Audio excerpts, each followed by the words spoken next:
Big Ten wrestling is relentless, big, and fun.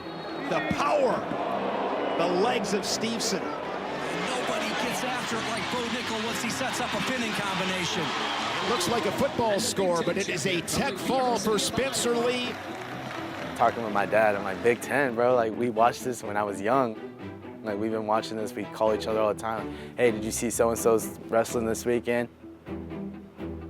So being in a room like this in the Big Ten, it's remarkable. Right out of high school, I went to NAIA and I went to Ottawa University, and I was there for 4 years, and I became a 3-time All-American there.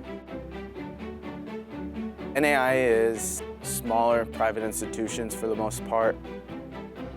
Following that, I pursued my master's in Atlanta, Georgia at Life University, also NAIA.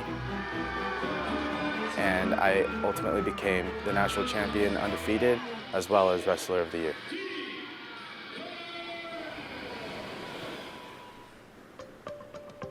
I was with my girlfriend in Miami, and the coaches hit me up, yo, you got a year, Division I eligibility. And I made this Instagram post, and it was along the lines of, hey, I want to compete at the highest level, and I promise you won't regret your decision.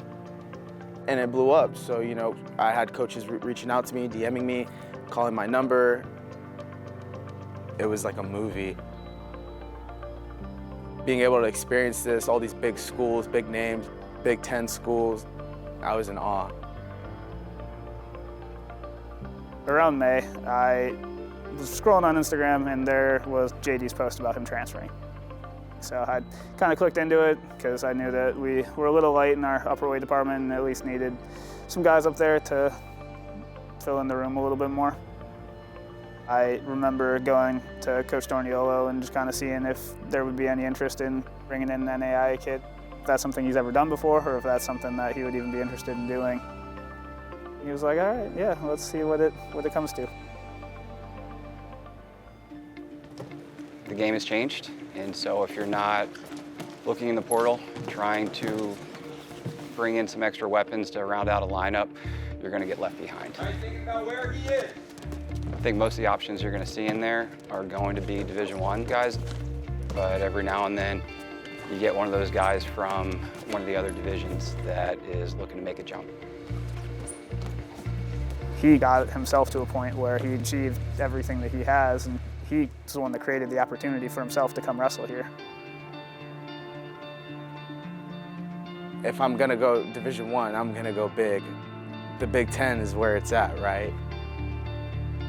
I want to be there. I want to be in that fire. I want to be where it's hard.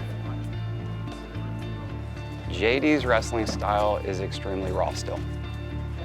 He can scramble out of some really compromising situations, and that's always a great tool to have in your box. He might have been an NAIA guy, but it's our job to help him make that transition. I know there are probably a lot of people out there that question whether a guy like JD can go from having NAIA success to translating that to Division I success, especially in the Big Ten Conference. With JD, one of the things that was really attractive was just the ability to win.